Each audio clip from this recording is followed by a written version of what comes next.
Hello guys and welcome to TFT Macao Open Grand Finals, Final Lobby, game number 3. Enjoy. First, you're going to be sitting at 19 points. So it's going to be a long road ahead for someone like Minhee to mount the comeback. It can go to 8 games, I'm just saying. It's always a dream. Yep. We have seen players come back, namely at the Vegas Open last year. It went to 7 games, the longest ever, and Malala able to claw his way back to that notably very famous win. Well, it's all part of the format, right? Once players start to get into check, it does become a little bit more of a team dynamic. Players want to make sure that they're griefing the players in check. They're working collaboratively to ensure that those players aren't able to enable their own high roll. And because of that, sometimes checkmate tournaments tend to go a little bit longer. And Title has the option for maybe Renata reroll, has the option for the Violet reroll yet again. He has a duplicator, I believe, we saw there on the left side before we lowered into this stage 1. Xiaoqi, Rebel opener, being able to get both the set online and the Akali, something that's a bit rare for stage 1, but having that clear direction, especially when you're just trying to get points, I think Rebel's a really safe line to try and get those last 5 points. Ooh. Second Akali. And I was really interested about Title's choices there. He actually skipped the Lux pair to hold on to the family and the Ken Baron, which is not a decision a lot of people would make.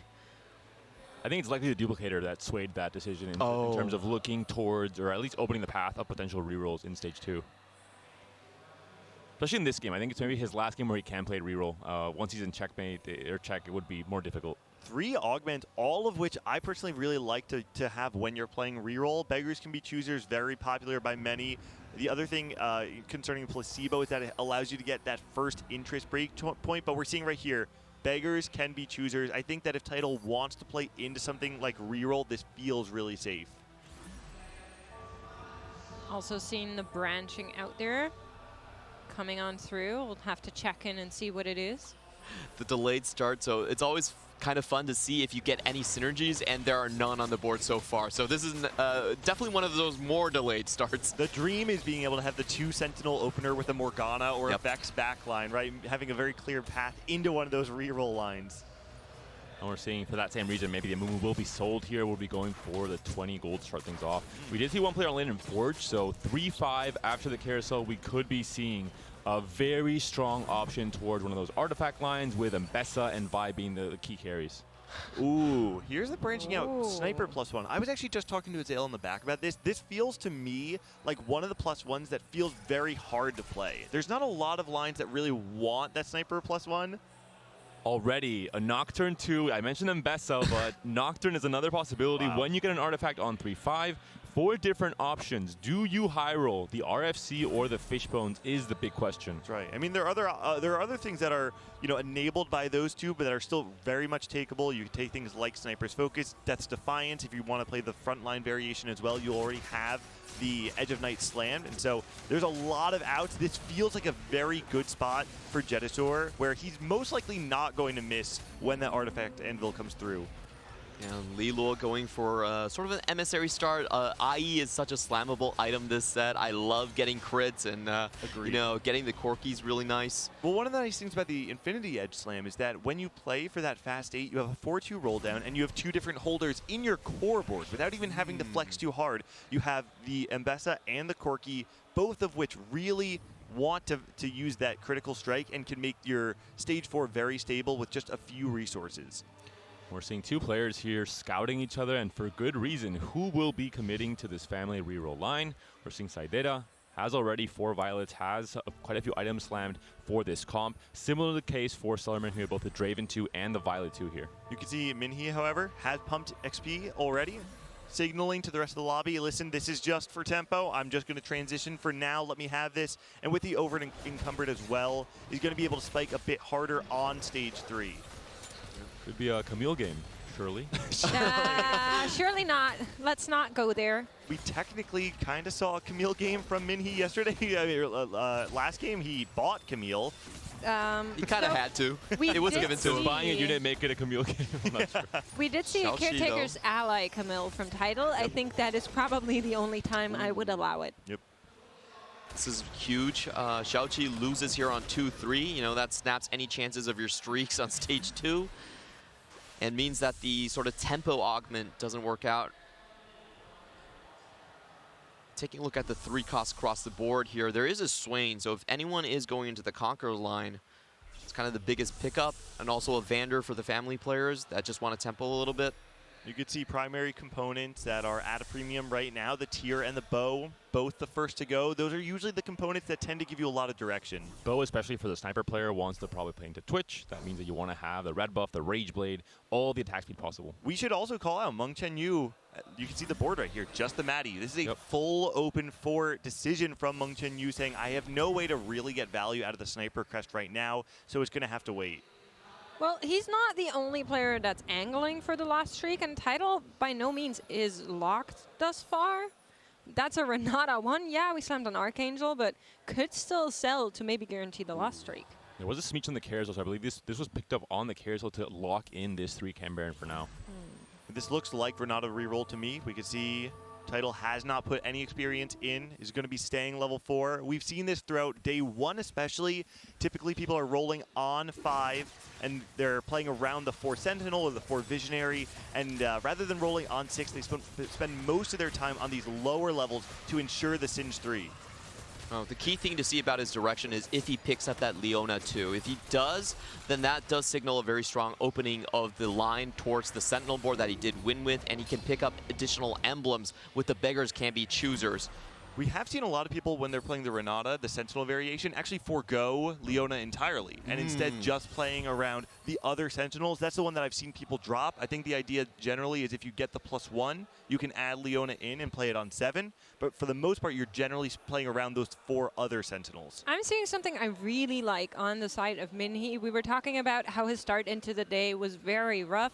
Here, finally, stuff seems to be working out. 4 wins, win streaking on the Conqueror. So that is a good setup to maybe take this comp into a later mid-game. Very funny that both win streakers are essentially down an augment coming into this fight, and yet they are on 4 win streak with late in 4 is not really giving you any effect until 3-5. So we'll see who comes out ahead. Won't be facing each other, it looks like.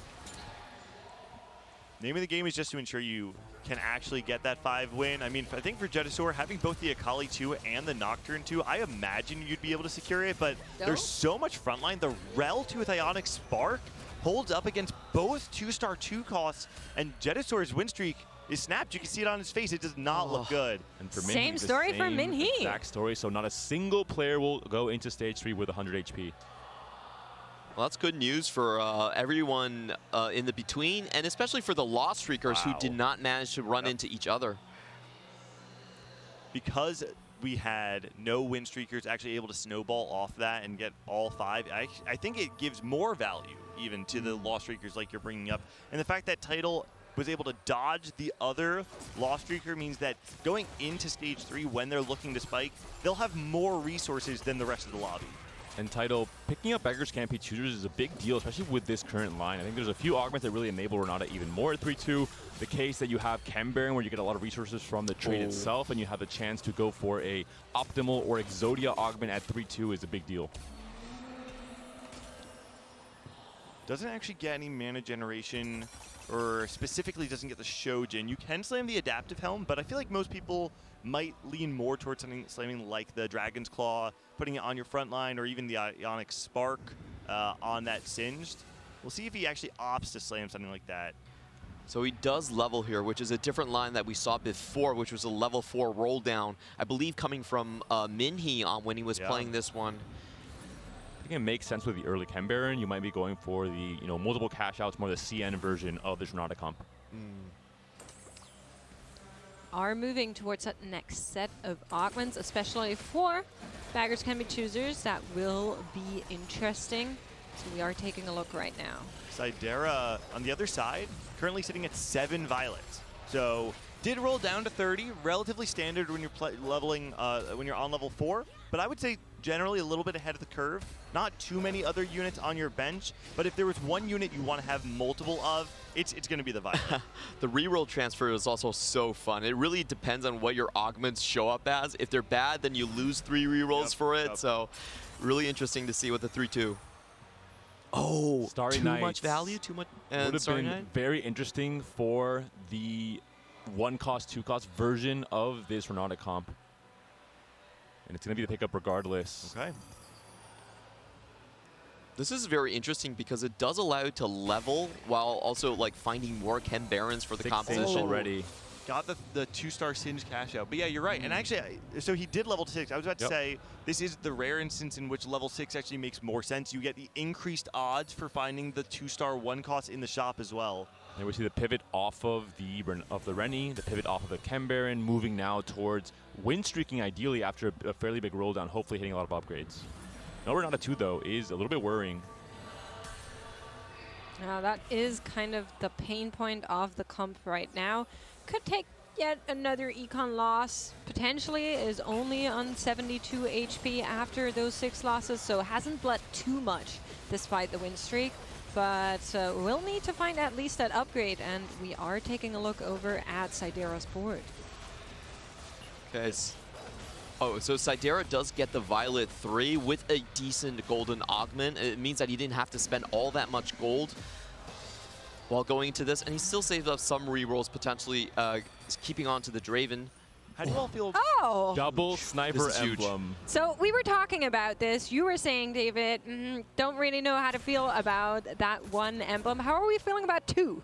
Well, maybe we see the mythical Appy's tech, the Sniper Rumble, which I was baited into trying. It did how'd not go that go? well. Oh, So man. Appy's, I'm looking for you. I mean, the nice thing about having the +2 sniper is that if nothing else, you can just play the standard board. And now all of a sudden you have 2 additional snipers empowering your Twitch. The other thing is having the 2 does allow you to cook a little bit. I think it's more a question of the way, it's the philosophy of TFT that Mengchen Yu has and how he wants to play the game. A couple ways about this line is if you have the +1 sniper, you just play the standard line, but you go -1 sniper. You only play the Twitch. With +2, then you can actually go for the 6. And the 6 is where all the power of it is really open. Couple of very good units for it, like Rumble you mentioned. Also, one I really like is this Swain. Since you also have to transform it in the Elise, it jumps to the back line. The damage is insane.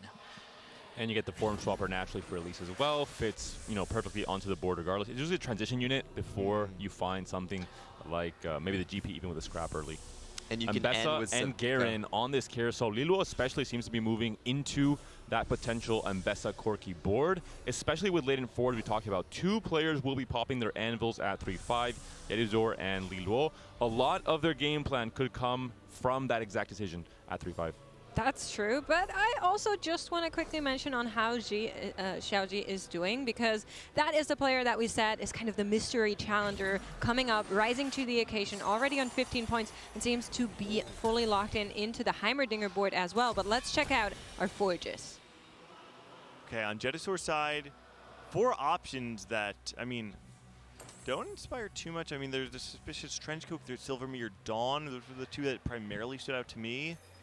Trickster's Glass, you get a lot of value out of in other compositions, but a bit less so in this setup. So yeah, we're going to see a deep roll down here on 8 copies of Nocturne, just 1 away from a massive power spike really early in the game, late in stage 3. What does Jeduso pick up? It is going to be the Trenchcoat again. And Light Shield Crest for Liluo, so we have our answer in terms of what artifacts will be trying to warp the game in stage 4. Now, specifically the setup of the Trenchcoat plus the Edge of Night. One of the strongest combinations that we see once the Suspicious Trenchcoat is popped. Oftentimes, when the backline does eventually turn on them, they're aggro dropping from one to the other. It's very hard for the backline to actually clear all 3 of those copies. So very strong, especially in a setup where you're playing the melee Nocturne, and oftentimes it's very easy to get stuck on a single frontliner. One of the ways that you can actually enable that frontline variation. Yeah, he does have 5 aggro drops with that combo, Yeah. which is pretty crazy. Also, the Quick Striker tailored augment, giving him a lot of additional power. So Jeduso is looking like a very strong contender to make a comeback. Yeah, I mean, I would love that. That first game of the day is always a little bit, the nerves are high. There's a lot going on that you maybe don't calc for as a TFT player that usually plays from home.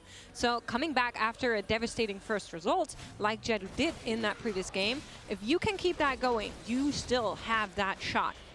Not just Jedusor, the top 3 right now are 3 players who need to get points. Minhe's on 3 points, he's currently in the lead. We see Saidera on 4 points, also in that top 3. So hopefully for us and for viewers at home, we get to flip the results table after this game 3 and everything comes much closer, maybe pushing into a game 6 and 7 in this checkmate format. Really fun from Minhee. He cedes the family position over to another player and is aiming for the emissary. So that looks very contested at the moment. 6 sniper already online for Meng Chengyu. Wow. Problem with this setup whenever you're playing 6 sniper, yes, having the 2 does allow you to play 6 sniper, but there are 2 primary issues. You have frontline, but I think, in my opinion, the bigger issue is the open space within your front line. It's very easy when you have a lobby full of melee bruisers to force a wrap around the front line and get into the back line easily. This is where things like Dumbify are really big if you hit that on 3-2. Anything that can give you some extra frontline in terms of dummies or really just anything that even not just for the tankiness, but for the aggro pulls into the center of the board. Ooh, those shops. Yeah, pretty crazy board coming from Twitch 2 There's that Twitch 2 has arrived. finally. On for 1. Nocturne 3 as well for Jeduzor. Just in time. That was 2 critical 5 costs that he hit on level 8 that both fit into the experiment board. That's actually crazy coming out from Meng Chengyu. He does need to stabilize though. Yep. I mean, on the back of this, if you don't stabilize here, I'll be shocked. There's always the concern. Prepare to be shocked. Oh, No, you just said it. Nocturne's coming. Caster curse. I am curious to see exactly how, when the Nocturne breaks, he does break. I guess we won't even see it because the front line will just break, but no. Is the Nocturne quick enough? It looks like it should be. We still have the aggro drops of each individual one, so I don't think that's a reflection of Meng Chenyu's board not being strong enough, but rather Jedusor being ahead of the curve and being able to take advantage that even the players who tried to stabilize early were punished by the tempo that Jedusor had. Yeah, that's the one player you didn't want to roll in right now. Same way with that board specifically, just being quite vulnerable to it, but we are going to be going into our last Augments, and it will be golden Augments. A lot of players already locked into lines. Meng Chenyu, on top of the double sniper emblems, also finds that sniper crest there. I think Xiaoqi knows the name of the game. 2 Sentinelheimer wins back-to-back. Maybe it's time for a third one here as he gets the extra HP for his front line, is locked into this position. Was Heimer OP all along? That being said, it's still only an Alawi 1. No Rumble has been found as a high roll option on this level 8 roll down. I think Xiaoqi just saw the Heimerdinger Alawi 3 board from Tidal in the first game and was like, okay, that's how we're playing the game? Bet. I'm also going to click on Heimer. I did it himself in the second game. Yeah. Finds the upgrade. Corki pair as well on the bench, waiting to come online. With the Sentinel +1, you're not going to find a spot for Corki right now because you want to play for the 6 Sentinel instead. Well, I believe once you actually get the Leona, because he doesn't have Leona on his board right now, he can drop the Lux instead, right? Exactly. And then he can get 2 Artillerists in that way. Problem is you're kind of in this weird place where you don't want to roll too much just for a Leona 1, and so your incentives feel very hard to balance right now. And Liluo going for an interesting variation, a Sentinel Tristana reroll board. I really haven't seen this being played so far. Interested to see how much of the stacks and power it has.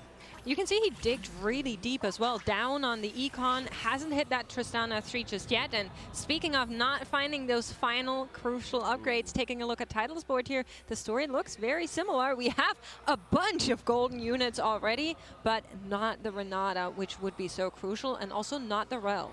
And heads up play from Liluo, I think the moment he decided to play for Tristana was because he picked up Light Chill Crest from the latent forwards, a really good holder, Rel. And he's also at the same time contesting both Tidal and Xiaoqi, who are both playing for Rel on their board. So really, at 11 points, 3rd place currently in the standings, min-maxing not just his own chances of finding a lot of success in this game, but making sure the 2 other top players are not going to easily hit one of their great carries. And there's that Tristana 3 now also online. Let's take a look at how it does against Sidera's board. Well, I wanted to talk about this Violet setup that we saw from Sidera's board with the QSS, Titans, and Hodge. It does lack some of the survivability that we see from Violet build to have things like the Edge of Night or the Sterex or the Bloodthirster. And while you have a bit more front-loaded damage from the uptime of the QSS, it's kind of countered by the back-loaded damage of the Titans. To me, this is not my personal ideal build. Of course, it is strong, but I feel like it has some weaknesses to it. Sentinel, Heavy, Carousel, both an Alawi and a Rumble. So many players are committing to a Sentinel frontline. It will be Liluo picking up the Rumble here, taking that yet again away from someone like Xiaoqi. He was sitting on 5 Sentinel. Problem right now, of course, is that he doesn't have the extra slot to get that 6 Sentinel in, but he has his next in as soon as he has a bit more gold. I don't think he needs to roll any more on 6 since he has the Rel and the Tristana already. Meng Chunyu gets the full suite of actually sniper items here, but he's down to 16. Tidal with the big find. Huge hit, and now does have the next in with the Irelia, doesn't have the gold. I will say you don't really need to 3-star the Irelia, of course, because you're playing Starry Night. It doesn't hurt to have, but if you need to sell the the 4 gold worth of Irelia and the 2 from that additional Rel, I don't think that it's a bad idea. I'm more so worried about how late Tidal has just found this upgrade with how ahead some of the other players are. Really an unfortunate alignment of things for him here right now. Yeah, he does need to make it into top 4 to check in this game, and that is looking very difficult given how late he has hit, and of course there's 2 melee carries on the board that can very easily wrap.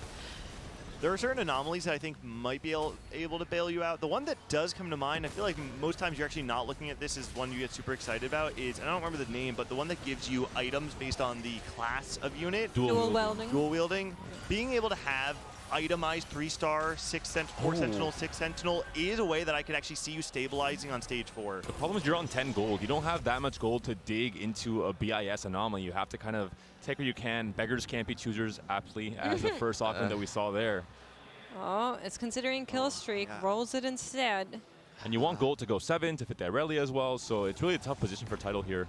Well, it goes with the finisher eventually. We'll have to check what everybody else is on, but like you're saying, not the most ideal of anomalies being found here due to the lack of resources, really. Yeah, he does have very good augments, of course, from the Beggars Can't Be Choosers. He has extra durability on his Sentinels, but the big problem I'm seeing here is the lack of damage on the Renata as a single carry. You ideally want double Archangels and or double Shojins. Those are the 2 most popular builds. How do you feel about the itemization of Vex over Morgana when you don't actually have the Rebel bonus in? Do you think there's an argument for ever having the Morgana just kind of ticking on the back line until you get Rebel? Yeah, I do think that would probably have saved a lot of HP.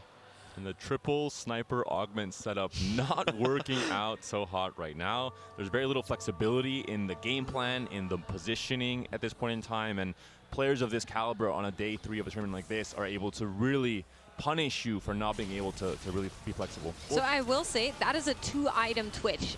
Definitely missing that last upgrade to rise to the occasion. Maybe some of it will be balanced out by the comeback story on the anomalies, but can that front line even hold up? It doesn't look like it. Twitch really needing that time to rise to the occasion and will not do so. Meng Chunyu unfortunately takes a loss here and is out of this round. And it really feels bad to be stuck on 11, because that means even if you win the next game, you're still out of check. You're right. The mental pressure is really mounting. Hand-picked augments, but couldn't find the front line he needed. Really needed that Mundo 2 along with the Guarantee to stabilize. Tidal now with 7 HP. Any loss means he will falter. And Jedusor and Minhee, 2 players who are at the bottom of the standings going into the game, now sitting on top, looking in a favorable position to get into a top 4. Speaking of Jedusor, could be one of the boogeyman matchups for Tidal. At 7 HP on 1 life, Nocturne pops onto the Renata early on. The Archangel is irrelevant, the frontline is irrelevant. Could spell absolute disaster. Especially with the positioning. I mean, we talked about it before that when you have just this very centralized front line, sometimes it's very easy to force a wrap. Being able to level to 7, though, is huge, because now that you have this flying V, shout out to the Mighty Ducks, all of a sudden your front line will spread as the fight starts. It's way harder to force a wrap here. Well, we're checking in with Xiaoji at the same time, has found that Heimerdinger 2 upgrade still lacking on the Ilaoi. That would really be the one you need for that Heimerdinger to be a bit more protected, but we're definitely seeing whether or not Tidal can hang in there. It is not Jedu on the other side, but it is a Violet player. And the Violet steps back, buying a lot more time for the Renata, keeping the main DPS carries for Saideda very, very far away. Singed is hanging on, but now has finally been taken down. Can this Renata scale fast enough with the Archangel to take down these units 1 by 1? There is still a little bit of frontline here. The 4 Sentinel coming in so clutch. Maybe a close fight. The Draven is not able to clean up, nor can the Jinx. Tidal stays alive for at least 1 more round. I was sweating bullets right there because the Renata was actually giving shields to the Rel on the right side of the board. So it was a good split on the other side, but we're seeing the power of those augment synergies come through. Jedu also losing that win streak there at the top, so has found his match while Lilu and Shichu are rising on those win streaks. Checking in with Jeju Sport. Does not have the Mbessa 2 just yet. Both Minhee and Jedusor were chasing the Mbessa upgrade. Not even a pair here for Jedusor, so really far away from that next spike.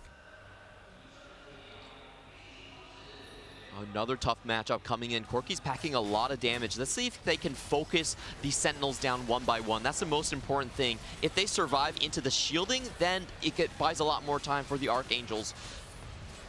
Does find the Mbessa, but it's not enough. She dashes back out. And Minhee also on just one copy of the Mbessa. I believe with the front line crumbled on Minhee's side, this should be enough for the Renata to clutch it up against this Corki, though. Yep, Title does stay alive there. On the other side, we see Li Luo taking another fight. Zhao Qi will fall. Minhee and Jedusor both lose that last round. Now we're starting to see the standings start to shake up a little bit, right? Li Luo and Shichu both on the 5-game win streak, clawing their way back up the standings. I really like the game plan from Li Luo. The adjustment into the reroll alongside the Tristana, the Gunblade itemization with Light Shield Crest is fantastic. It makes a lot of sense into this lobby as well, I think, where you have this chance, especially against the Twitch that we saw earlier, to heal over all those little bits of damage coming through. The double Gunblade into Light Shield combo is such a touch of brilliance. I love that you mentioned that, Panda. It's a perfect combination. I think there's a lot of fights that we've seen in this lobby that tend to be damage spread out over time. Even some of the quote-unquote burstier ones. Yes, Renata's a slow fight, but the damage comes out kind of bursty, but it's not quite bursty enough. The one I actually would be more concerned about would actually be this on the left side. I'm not so sure. Title is not out of the woods yet. That front line is gone, and they're on their way to get that Renata. He needs a top 4 finish for that checkmate, and Mordekaiser banging down on this Renata. Takes out Title. The Mordekaiser ascends, and the Edge of Night proc changes the aggro, gives him enough time to take down those backliners. Title not able to reach that check in this game 3. We're extending a tiny bit more, but Xiaoqi now is in the prime position to try and do so. Could be the only check player here. He is, let's take a look at his board at the moment. Still looking for the Rumble copies. Also important to know, Zhao Qi did sell the Corki pair that was on his bench. So despite the fact that he found the Leona, opted to play 4 Academy instead of getting the Artillerist in. Looking to maybe use that Jace as the next big carry instead of the Corki. There's that Alawi. Wow. All right, 5 Academy is now in.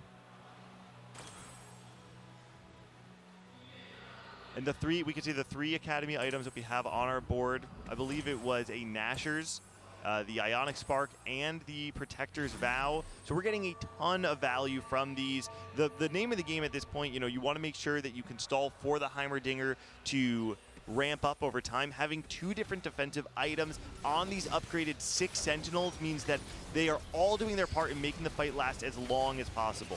Oh, good stun coming in by the Scion. Legacy of Shurima. That should buy enough time for it to proc. Let's see if it can get over the Alawi. The main carry is far away from the Elise, though, so really full damage coming out from the Heimer here. We're seeing so many rockets, and that should be enough to clean up here. Allow Xiaoqi to win one more fight. Edge of Night already procced, and Shichu now taking down a tiny bit of a notch there. Minhee takes another big hit, down to just 3 HP. We can see here the Mbessa 2 never found. Did find the Vi 2 making a swap over. But at this point, you really do want to have, in a perfect world, all 3 of those threats upgraded. You want the Mbessa, the Vi, and the Corki all single targeting a single side of the board. You want to break through the enemy weak side and make your way into the back line. I'm just not entirely convinced that we'll see that out of Minhee's board. Sidera also trying to find that Corki positioning. If he can get the right side, that could knock a potential player out. It's going to go into Xiaoqi's board, which you haven't... oh, he is on the right side. If that focus goes through onto the Violet, With the Okay, he's Violet walking down. almost grabbing onto the Heimer, goes towards the middle instead. If there's a big enough loss here from Xiaoqi, he could be out in a bot 4 position, which would not guarantee the checkmate. Saidera fist up in the air, celebrating a big win here. There's a ton of units still left alive, and Xiaoqi should be alive still on 1 HP. Well, somebody that isn't, unfortunately, a stellar Minhee does get knocked out by Lilo's board here and is the 3rd player to get knocked out of this round as we encroach Dragon. Small little pause, small little upgrades. This next round is so pivotal. Xiaoqi has to finish in the top 4 to reach 20 points in this game 3. Everybody needs to be scouting their matchups, making sure that if you have Xiaoqi in your rotation, you cannot afford to not spike right now. And this is where there's a question here. How much do you sack your own spot in the tournament to ensure that someone doesn't get into check? If you're Li Luo on an 8-win streak and on 11 points, 3rd in the standings, you are fingers crossed hoping you meet up against Xiaoqi and eliminate him. And not just Lilo, Jedusor, Saidera, the players that really need this tournament to go along, to get back to those points. They are also looking to invest, and I'm honestly surprised I'm not seeing Jedu invest that gold. Here we go, maybe now. This is really scary now. Having the 2-star Jace in the back line, we now have 2 damage threats alongside a very strongly upgraded front line here. It's about the targeting position against a Sentinel board. Oh, but this might be another board that can actually outlast the other 6 Sentinels. So it changes the board quite a bit. There's and a Mel also too. So The not a shielding. Mel 2, but there's a Mel, comma 2. Mel also. So, yes. And we can see Xiaoqi's front line is crumbling. Nothing is dead on the other side. This Tristana has just been ramping all game long to lead to this moment right here. Li Luo is saving the Lavi. We are not entering check right now unless anybody else can take a bigger hit. It's a fairly big loss as well. Saidera takes -20 there. And he's 5th. Oh, wow. So we are guaranteed nobody entering check after game 3. We will have at least 5 games today.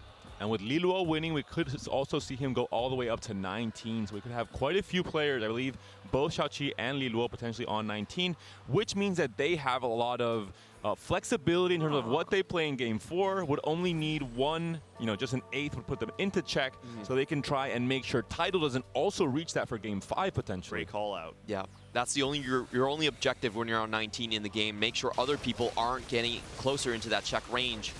A family Jinx 2 on the board, With a lot of Shojin stuns. as well. So much of the mana reduction plus the mana generation means that the Jinx will be casting constantly. And on top of that, the front line's already crumbled, but the Violet on the other side doesn't actually make it through. Come on, Draven, and he does. Gunblade go really doing a through lot. there. There's still the Mel. So close. Saidera, fist pumping in the air. He knows every one of these fights are so important for him clawing himself back into the tournament. And Jedu losing to Lilo's clone is, I think, the more important story here. So both of these players are clawing for every single point, and I am not so sure they can find a way around Lilo as easily as we saw just now in the next round. Jedusor also has a Mel on his board, so quite a few players angling towards that extra life, maybe that extra placement. We have a quick striker Warwick as well. I haven't really seen that one, but it should give him extra shielding after he finishes off each target. Really nice combination. If he goes for the small sentinels, that could be an early bloodthirst. Feels very hard to be able to get through these sentinels. We see the Nocturne pop, but they don't actually make their way he got one shot. Line. And they still haven't been able to kill the Rel. If the Rel had fallen, they probably could have gotten there, but right now the Gunblade is putting in so much work. Everything is healing up. And we have to, the question really is, did the Mel reach 12 cast to save Jedusor? Yep. It did. There's not really too many big upgrades awaiting Jedusor still to really ramp up. It's just the Mordekaiser 2 potentially. Looking at the emblems here, nothing too relevant. Black Rose is not a line players are committing to in this game. No open components for them to use the spatula. It's just going to be more tankiness for Li Luo and a Shojin coming in for Saidar. Jedusor able to take a Morellonomicon to build onto the Mel, so didn't actually have any sort of anti-heal, and now going to be fighting up against the family board, most likely because we saw him play Li Luo in the last fight. Saidera and Jedusor will be heads up essentially for that potentially top 2 finish. And this Jinx is actually very good against Liluo because the burst of damage is able to counter the Gunblade, the slow bits of healing from the Tristana onto the Sentinel. Jedusaur is trying to find the Violet right here. If he has the Edge of Night, that should be the winning matchup against him. Let's see if he can... Oh, last second swap.